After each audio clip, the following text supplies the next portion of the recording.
Dans la pensée céleste de Dieu, le mariage est une question d'identité. Il existe une telle unité de cœur et d'esprit, une telle osmose, que les deux ne font plus qu'un. Ce mystère est grand. Je dis cela par rapport à Christ et à l'Église, Éphésiens 5,32. C'est l'union totale avec l'agneau. L'Église lui est parfaitement identique. Elle est semblable à lui et lui ressemble en tout point. Lorsque ce but sera atteint, un suprême alléluia retentira dans les cieux, car le Seigneur obtiendra la satisfaction pour laquelle il a toujours œuvré, son épouse s'est préparée. Comment, me direz-vous?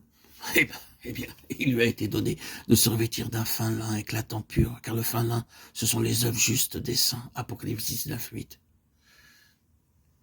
Les œuvres justes des saints vont bien au-delà de la justice de Christ qui nous est imputée. Cette dernière est valable pour chaque croyant. Elle est tout simplement synonyme de justification par la foi. Mais la justice des saints a trait au caractère. Elle nous parle de transformation, de quelque chose qui est forgé dans notre âme intérieure. Les œuvres justes des saints parlent du côté pratique que revêt cette justice dans notre vie. Il est question de conformité à son image. C'est cela l'épouse, la femme de l'agneau.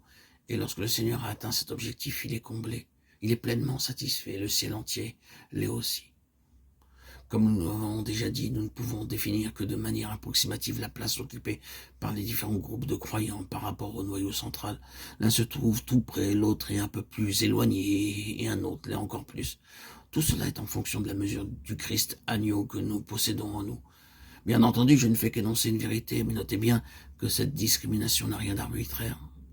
Ce n'est pas que Dieu en ait décidé ainsi dans sa souveraineté, ni que vous ayez été prédestiné à faire partie des 144 000 selon le bon vouloir de Dieu, ou encore qu'il ne faille pas essayer d'en faire partie, puisque tout a été décidé à l'avance. Ce n'est pas du tout comme cela qu'il faut envisager la question. Quand nous abordons le sujet de l'agneau et de son épouse, tout se résume à l'amour que nous avons pour Dieu. Cela correspond à Apocalypse 12, où il est question du grand dragon rouge, de la femme et de l'enfant mâle qui est ravi jusqu'au ciel, et de cette proclamation. Ils l'ont vaincu à cause du sang de l'agneau et à cause de la parole de leur témoignage. Et ils n'ont pas aimé leur vie jusqu'à craindre la mort. Ils n'ont pas aimé leur vie jusqu'à craindre la mort. C'est pour lui qu'ils n'ont pas aimé leur vie jusqu'à craindre la mort.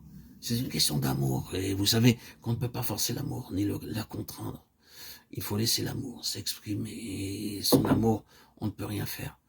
Sans l'amour, il n'y a pas de vie, d'existence. Mais si l'amour est là, il s'exprime de manière spontanée, et il persévère jusqu'au bout. On est bien d'accord. Tout est bien entendu. Tout se résume à l'amour. Et c'est cela qui est en vue ici,